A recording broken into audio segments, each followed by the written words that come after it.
Types of ప్రిపోజిషన్స్లో మళ్ళీ మనకు preposition of time అని, ప్రిపోజిషన్ ఆఫ్ ప్లేస్ అని, preposition of agent or instrumentality అని, వీటిని ఇలా డిఫరెంట్గా డివైడ్ చేసుకున్నాం మనం. అందులో భాగంగా కొన్నింటిని ఈరోజు మనం తెలుసుకుందాం.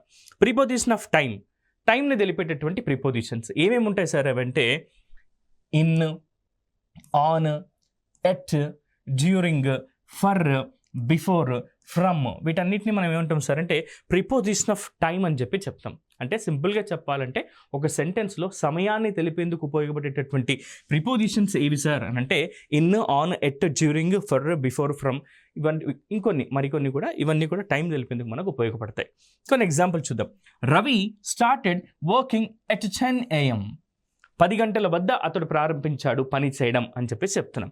Next, there is a holiday in December నెలలో ఒక హాలిడే ఉంది అని చెప్తున్నాం. ఇక్కడ ఏమని చెప్తున్నాం? డిసెంబర్ నెలలో అంటున్నాం కాబట్టి ఐఎన్ ఇన్ అని. ఇన్ అంటే అర్థం ఏంటంటే లో లేదా లోపల అనే అర్థం వస్తుంది. Next, the shop closes at mid night regularly. At అని అంటున్నాం ఇక్కడ. ఎందుకు సార్ మిడ్ నైట్కి పర్టికులర్గా ఎట్ ఎందుకు ఉపయోగించాము? అక్కడ సమయం వచ్చినప్పుడు ఉపయోగించాలి కదా. అంటే మిడ్ నైట్ అని అంటే మధ్యరాత్రి అనే మీనింగ్ వస్తుంది కాబట్టి, పర్టికులర్ టైం కాబట్టి, అందుకే దానికి ఇక్కడ మనం ఎట్ అనేటటువంటి ప్రిపోజిషన్ యూస్ చేస్తున్నాం మిత్రులారా. Next, Manas went home at lunch time. Manas lunch టైంలో ఇంటికి వెళ్ళాడు అంటున్నాం. లంచ్ సమయంలో అంటున్నాం కాబట్టి ఎట్ అనేది ఇక్కడ మనం ఉపయోగిస్తున్నాం. సార్ ఇక్కడ హోమ్ అనే పదం కనిపిస్తుంది కదండి మీ అందరికీ. హోమ్ అనే పదానికి ముందు ఎటువంటి ప్రిపోజిషన్స్ని మనం యూస్ చేయకూడదు.